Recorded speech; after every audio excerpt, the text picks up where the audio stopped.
Welcome back, everyone, to the deep dive. Hmm. Today, we're going to get into something pretty fascinating, Yeah, all about how our brains process visual information that was good. and how it can be way more complex than we realize. Absolutely. So, we're Yeah. basing our deep dive today on excerpts from Ways of Seeing Okay. by Pierre Jacob and Marc Jeannerod. Cool. So, get ready, because I think we're going to challenge that old saying, seeing is believing. Right. Because what you see isn't always the whole story when it comes to vision.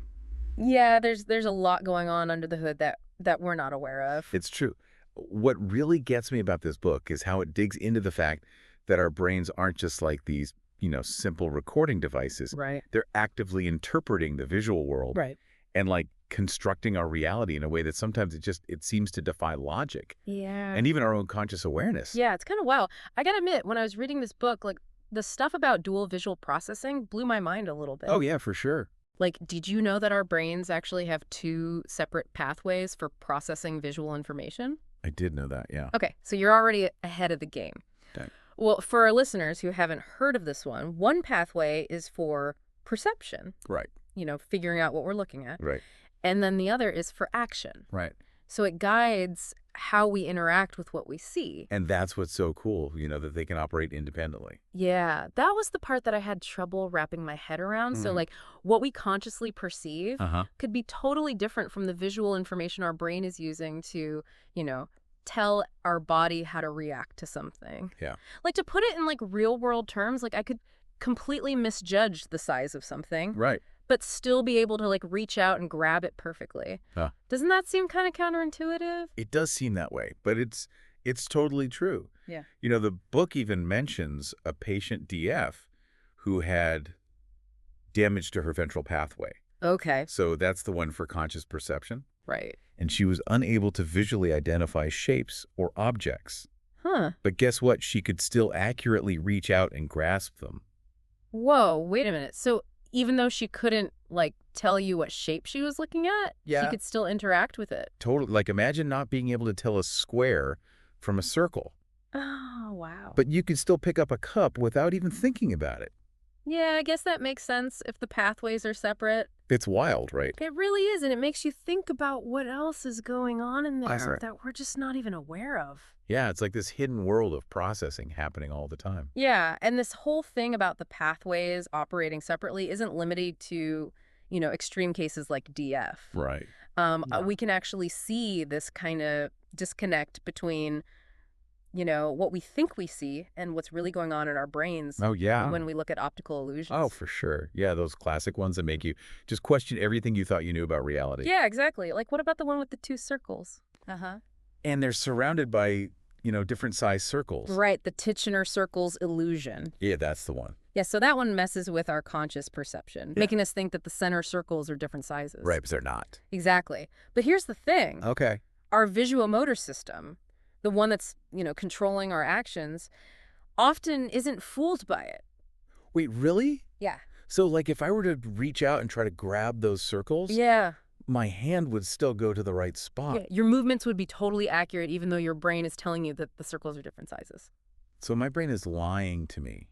In a way, yeah, but it's not really lying. It's more like it's just interpreting the information in a way that's not completely accurate. Okay, I guess that makes sense. Like, our brains are always trying to figure things out based on the context. Right. And, make the decision for what we need to do in that moment. Exactly. And, oftentimes our survival depends on being able to interact with the world accurately. Even if our initial perception is a little bit off. So it's kind of amazing that our brains can do that. It's a testament to how adaptable and sophisticated our visual system really is. Absolutely. So we've talked about, recognizing objects Mm-hmm. and how our brains can even be tricked by illusions. Right. But our vision does way more than that. Oh, yeah, for sure. Like, how about the way we see actions and even perceive intentions? Yeah. Is there, like, a part of our brain that's dedicated to decoding that kind of information? You're totally on the right track. Yeah. There's this concept called biological motion. Okay. And it's basically how we're able to instantly distinguish between, like, a person walking and a leaf blowing in the wind. Right. Those kinds of... Yeah, like even babies are super interested in watching people move around. Absolutely. They're fascinated by it. I guess it makes sense, like being able to observe how others move and interact probably helps them figure out how the world works from a very young age. Yeah, it's like their first introduction to social dynamics and how to navigate the world around them. Right. And it's not just about real people, though, right? I Hmm. remember reading about like these animated shapes and how we perceive them. Oh, yeah, that was a fascinating study. Researchers showed people these animations of just simple geometric shapes moving around. Okay. But get this, people started perceiving these shapes as having goals, emotions, even engaging in social interactions. Hold on. So we're talking about like triangles and squares, Yeah, basically. and people are seeing emotions and intentions in them. It sounds crazy, but that's what happened. Like, are our brains really that eager to find meaning in everything? It seems like we're wired to interpret motion in a social context, even when it's incredibly basic. So it's not just that we're making it up. Right. There's actually a specific area in our brain, the superior temporal sulcus, or STS, Okay. that seems to be really important for processing this type of social perception. Wow. So we literally have a social decoder in our brains. It seems that way. That is wild. And, all of this kind of ties into this bigger point about visual cognition. It's not just about passively receiving information, right? Yeah. Definitely not. We're actively constructing meaning from what we see. Exactly. It's like our brain is constantly working behind the scenes, Yeah. filling in gaps, Yeah. making sense of information that's incomplete or ambiguous. Like our blind spot, for example. Yeah, that's a great example. We don't perceive like this big hole in our vision, Nope. even though there's no information coming from that part of our eye. Right. Our brain is basically filling in the missing information.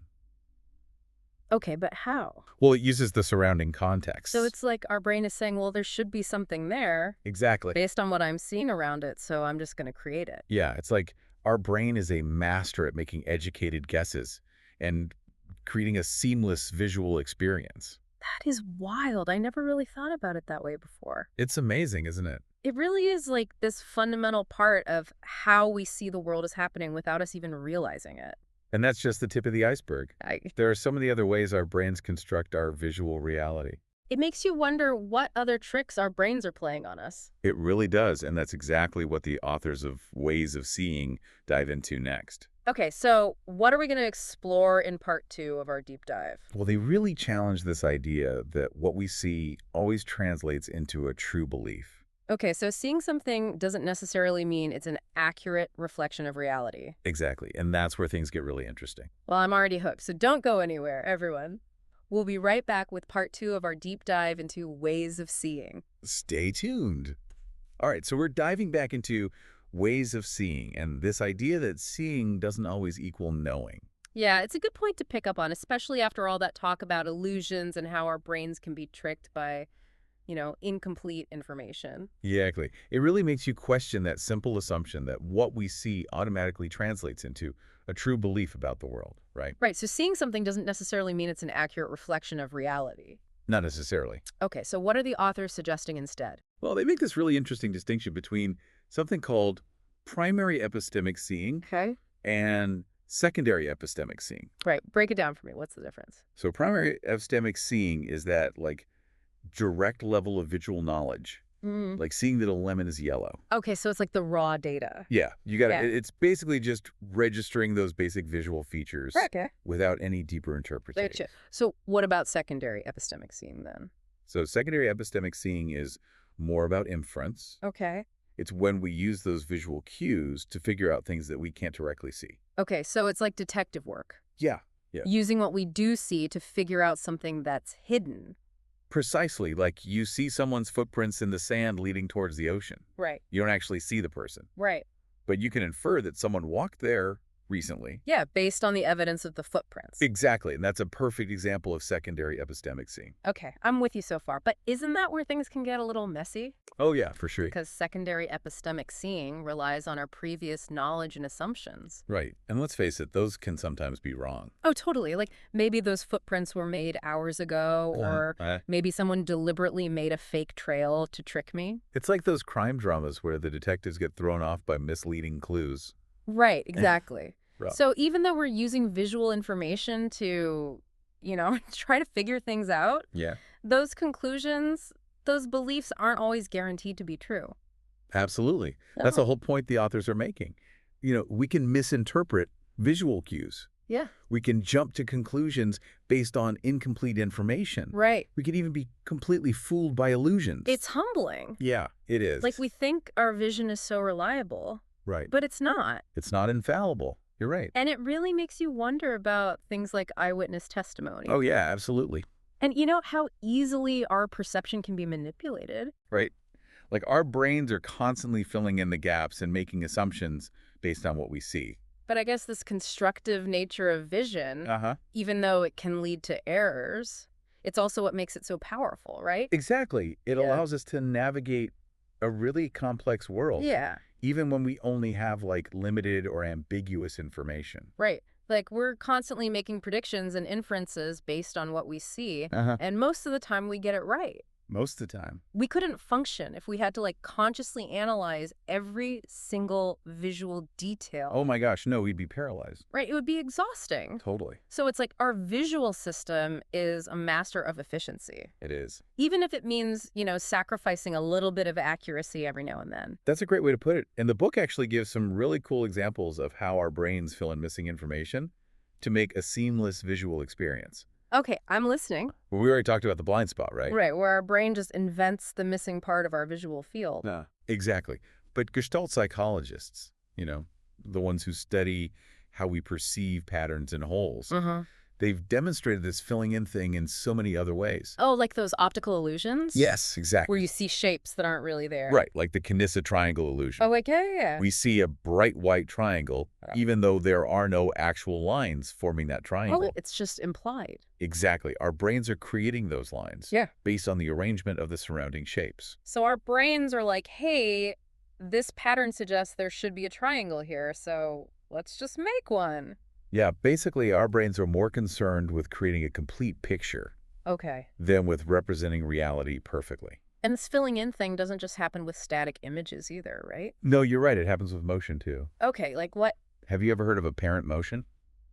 Is that like the phi phenomenon? Yes, exactly. Yeah, where you see the illusion of motion when like two lights blink on and off really fast. It looks like one light is moving back and forth. Right, even though the lights are actually stationary. Yeah, it's like what makes those old-fashioned theater marquees look like the lights are chasing each other? Precisely. Our brains are basically filling in those missing frames, Okay. bridging the gap between the two flashes. To make it look like it's moving. Exactly. It creates this illusion of continuous motion. So again, our brains are prioritizing a smooth, coherent visual experience. Exactly. Even if it means bending reality a little bit. It's like our brain is saying, don't worry about the gaps. I got you.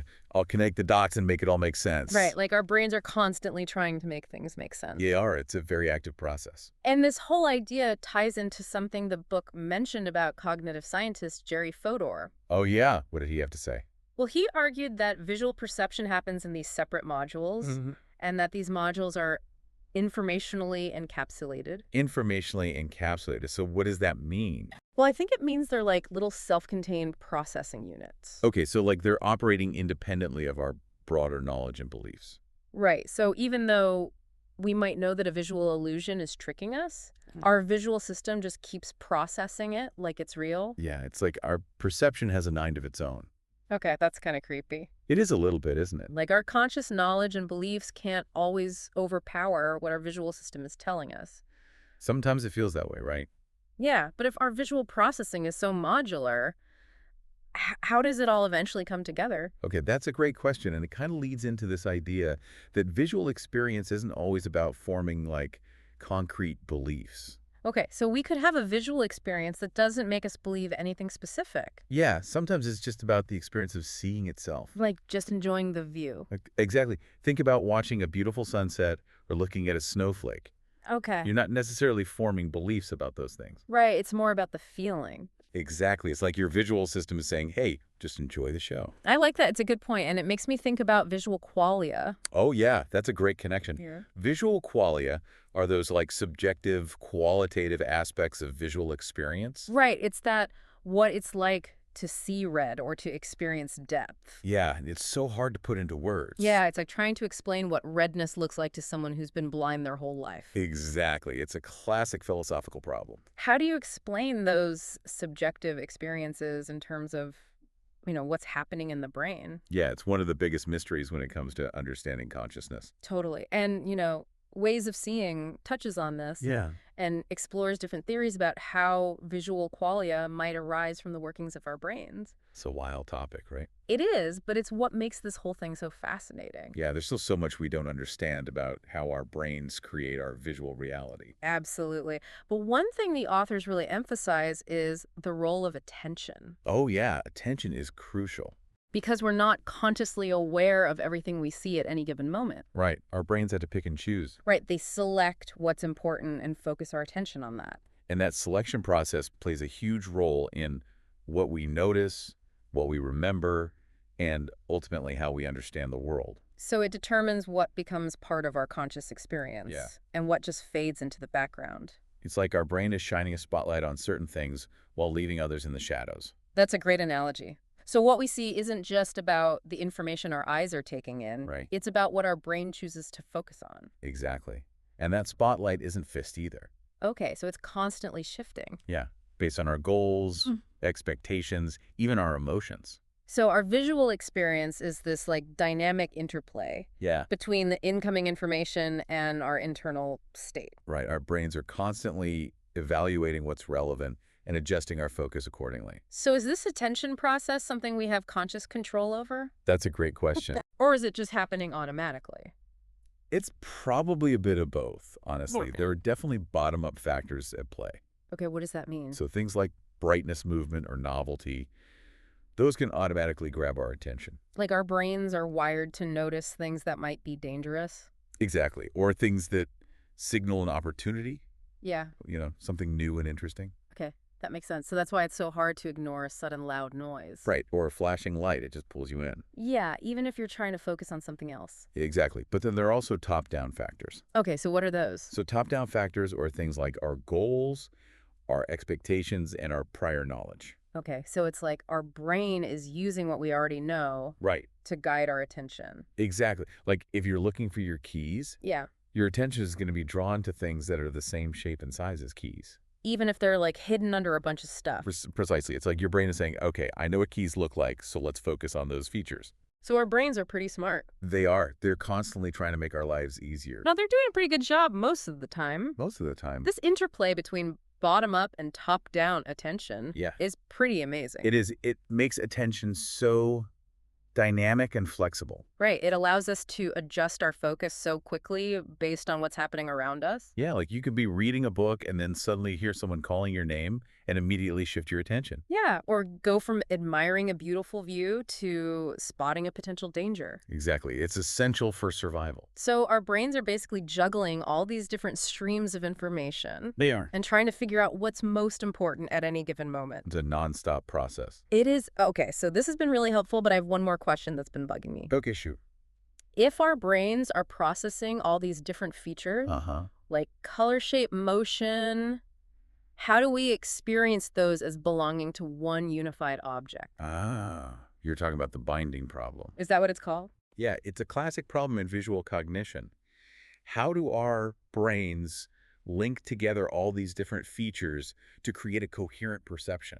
Yeah, like how do I see a red apple? Right. And not separate sensations of redness and appleness? Right. It's a really good question. And the book actually dives into some of the leading theories about how this binding might happen. Oh, okay. So what are some of the ideas? Well, one theory is that binding happens through temporal synchrony. Temporal synchrony. Yeah, basically the idea is that neurons that represent different features of an object will fire together in a coordinated way. So it's like a timing thing. Exactly. So if the neurons representing the redness of an apple are firing in sync with the neurons representing its round shape, that synchrony might be what binds those features together in our perception. Interesting. So it's like the brain is using a temporal code. Yeah, you could think of it that way. To link the different aspects of an object. It's a pretty elegant solution. It is, but are there other theories? Yeah, there are a bunch. Actually, another one is feature integration theory. Okay. And that one suggests that attention plays a key role in binding. Okay. So how does that work? So the idea is that when we focus our attention on a particular location, we're helping our brains integrate the different features that are present at that location. So it's like our attention spotlight is helping to glue together the different pieces of the puzzle. Exactly. It's another example of how active and constructive visual cognition really is. Right. Our brains aren't just passively taking in information. No, they're actively shaping and organizing that information. To create our visual reality? Exactly. And that's one of the key takeaways from ways of seeing. Okay. This idea that vision is an active and constructive process. And our brains are working hard behind the scenes. They are always working.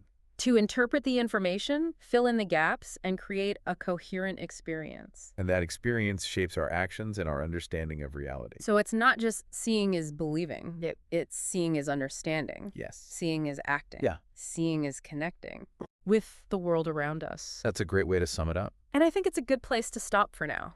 Very. We've covered a lot of ground in this deep dive into ways of seeing. We have. But there's still more to explore. Oh, yeah, definitely. So stay tuned for the final part of our discussion, where we'll delve into the concept of affordances and how our visual system guides our interactions with the world. Sounds good. I'm ready for part 3. All right, so we're back and ready for the final part of our deep dive into ways of seeing. Awesome. You were telling me about this concept of affordances before the break. Oh, yeah. Affordances. It's a fascinating concept. It is, and it sounds like it has something to do with how we interact with the world around us. It does. It really gets at the heart of that. Okay, I'm all ears. Tell me more. Okay, so the term affordance was actually coined by psychologist James J. Gibson. Okay. And it basically refers to the possibilities for action that an object or an environment offers. Okay, so it's not just about what something is, Right.